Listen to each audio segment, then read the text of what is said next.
I'm out to Blue Beacon in Kentucky. I'm 4 miles past my 01. Look at this line of trucks. That's nuts. I'm just gonna get a trailer washout. I'm not gonna get my truck washed. Just because I'm gonna be going back and over the I-80 back to Salt Lake City with this load I'm picking up. So my truck's gonna get salt and everything else all over it. I might as well wait till I get to Salt Lake City, and then I can just go to the terminal and get the truck washed.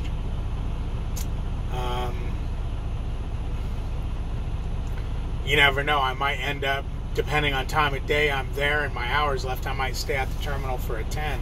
Who knows? I haven't sat down yet and pre-planned my trip back to Salt Lake City to see how many miles a day I have to drive to get there for my appointment time. I'll have to show you guys that, how I pre-plan things. It's kind of interesting, but it works. I can, narrow down. I can narrow down my times to know what time I'll arrive somewhere.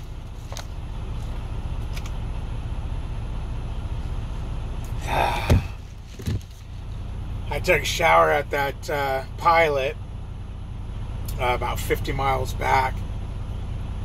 Nice long hot shower, and then I grabbed a soda and a slice of pizza for lunch. Probably shouldn't have done the pizza. I'm feeling it. Matter of fact, I got Rolaids back there. Rolaids? Is that what they're called? Rolaids, or is that a candy? I've got antacid pills back there. Oh man. But we should be able to pick up this trailer right quick once we get this one washed out. I already fueled it up at that Pilot, and we should be able to get it washed right up and get it swapped out and get right back on the road. Right now I have 6 hours and 30 minutes. I'll probably burn an hour max there to get there and everything. So I have 5 hours. I'll probably drive 3 maybe. 3, that would be 150 miles. Damn, I'd really like to do 200 miles. I'll have to see what kind of time I have left, and decide how far I'm going to drive. Oh, this line's moving so slow. I like how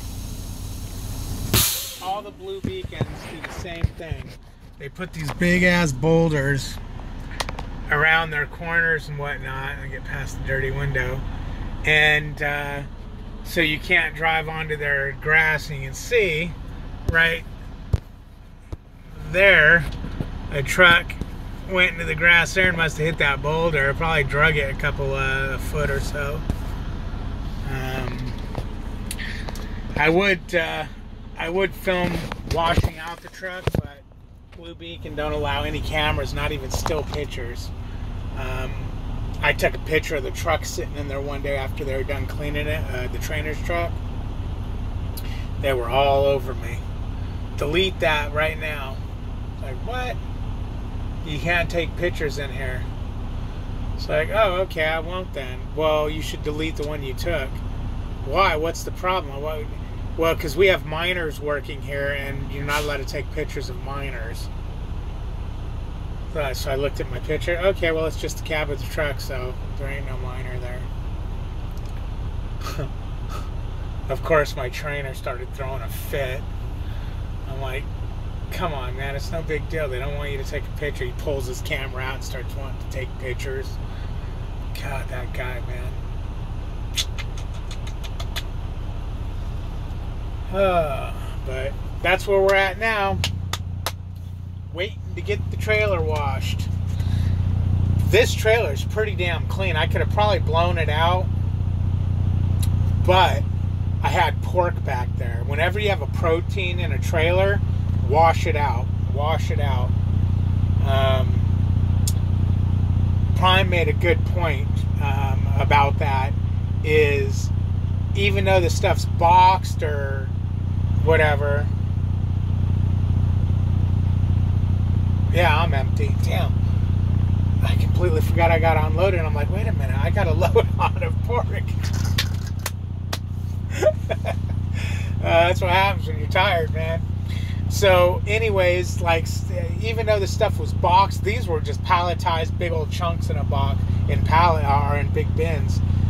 If they drip blood back there, and now you get a load of beef, or a load of chicken, you're going to cross-contaminate, and if the shipper or receiver, if they either shipper or receiver finds, looks at the trailer and finds that, it'd be better at the shipper because they'd just tell you your trailer's dirty, we're not loading it. But imagine at the receiver, you get there and they start unloading their chicken, and then they notice all this blood in the slats of the trailer, and they look at their pallets and nothing's leaking.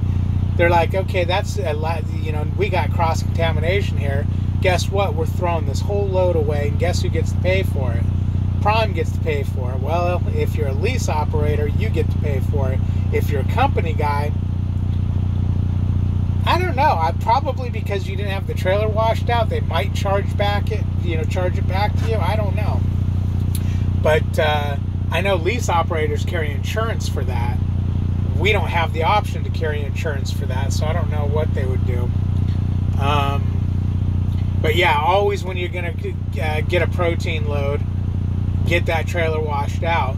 Now, picking up or dropping off. I did pick up a protein load once without washing the trailer out. It didn't say required on the message, even though Prime tells you to do it.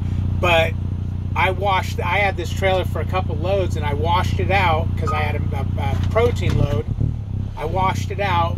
Then I went and picked up ice cream, dropped that, and then I was going to get a protein load. So, worst case scenario, I went and blew it out with my blower. There was no ice cream spilled or anything like that, so I knew the trailer was washed out. I just had to get the pallet pieces out of there. So that's the one time I picked up protein and didn't wash it out. But you got to be careful about that kind of stuff.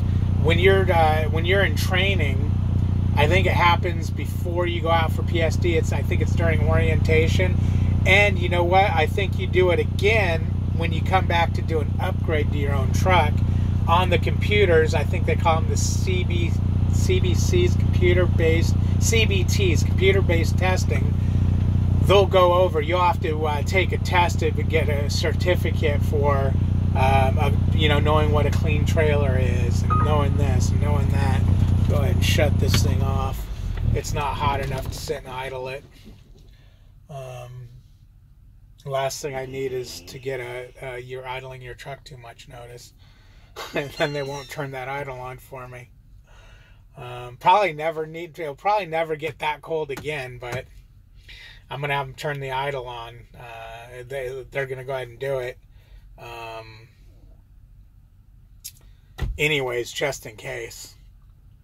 And that way, if I get stuck in extreme heat too, it will idle to keep me cooled down if the APU quit working. I wonder if it would start now that it's 60-some degrees. Who knows? What's that talking?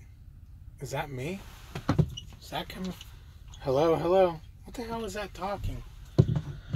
Oh, anyways, I've yapped enough. You guys have a wonderful day. Like, comment, and subscribe, and we will talk to you later. And